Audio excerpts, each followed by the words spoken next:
Now we'll talk about the societal impacts of e-governance. What are the societal impacts? It could be positive, it could be negative. First of all, we are going to discuss the positive impact. So let's discuss the positive impacts of e-governance. Okay.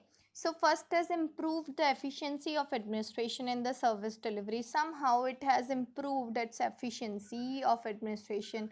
Like everything is available online, the people can file their applications online, and the workers who are admitting who are taking care of the online things, whenever they see any online query, they respond at that particular time.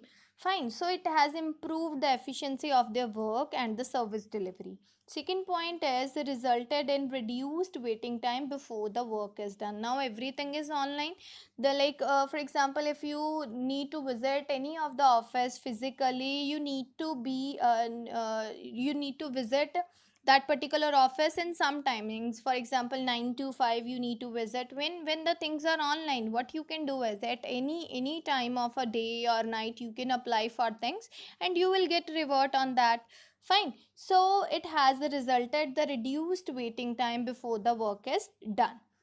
Like, third point is it has reduced the cost of availing the service. Like if you need to visit any physical branch of any government office, so what you need to do is you will go visit that particular place. Okay, you need to be there. You will go via any vehicle, via any public transport. So in online system you have no need to do that. Okay, you need your laptop, your internet connection, or you need your mobile phone, your internet connection. That is it. Now you can apply online. Fine. The fourth point is proved successful in keeping a tab on corruption to some extent. Like on in online system, it has reduced, almost reduced. Like everyone is no one is visiting any of the branch. Okay, so if no one is visiting physically, no one can ask them for the like bribes and all. So the corruption has reduced with e-governance. Fine. And the fifth point is resulted in increased public participation. Like now everyone can apply at any time of the day or night. So it has also increased the public participation.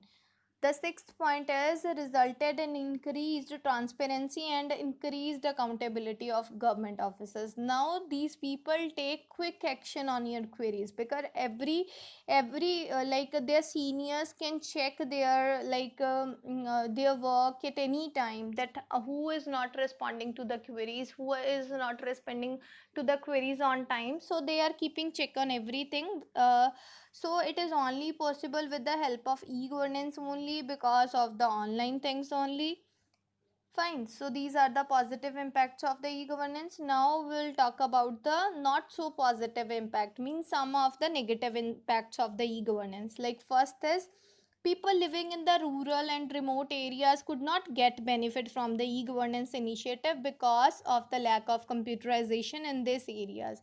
Like who people who belong to rural and remote area, they might not have access to the internet, so they are not they could not avail these services, these e-services. Fine.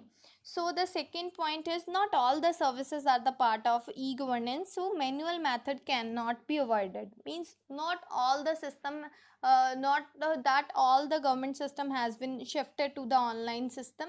There are still some part of the things which are still manually needed to be done, so we cannot avoid the manual methods. Third is lack of awareness about the e-governance programs has prevented people to benefit from it. Like many of the people doesn't even know these things we can apply online. Okay, so that is the main reason, very important reason, that lack of awareness is there. Then fourth point is incompatibility of software and hardware has prevented people to fully benefit from it. Like sometime your like software in your computer system, or like sometime your browser doesn't support that particular site. Okay, so these kind of problems occurs sometime. Like fifth point is users also find it too inconvenient to make payments online due to limited number of certified branches of banks. Like this is the biggest disadvantage of the same. Like there are many times like this problem happened with many of the people. like these government sites have the number of list of the banks which are available there for the payment. For example, they will tell you can make a online payment from this bank only. If you have credit debit card of this bank, then you can make payment, otherwise you cannot make online payment for the same. So this is the biggest reason behind it. Sixth point is some people have their own apprehensions about using credit card for making the online payments. Like some people have their own fears that someone can steal their credit card information, someone can steal their money or whatever. Their own fears are there. They avoid the use of e-services of e-governance. Fine. The seventh point is many people find the website to be slow vis-a-vis other websites and feel that appropriate steps should be taken to improve the performance and the speeds of the portal. Like many of the government portals are very slow. This is also the very important reason that people avoid that work. Okay, so these things needed to be updated as per the time. These websites needed to be updated as per the time, so that people can avail each and every benefit on time, fine, on a good speed. Thank you so much everyone.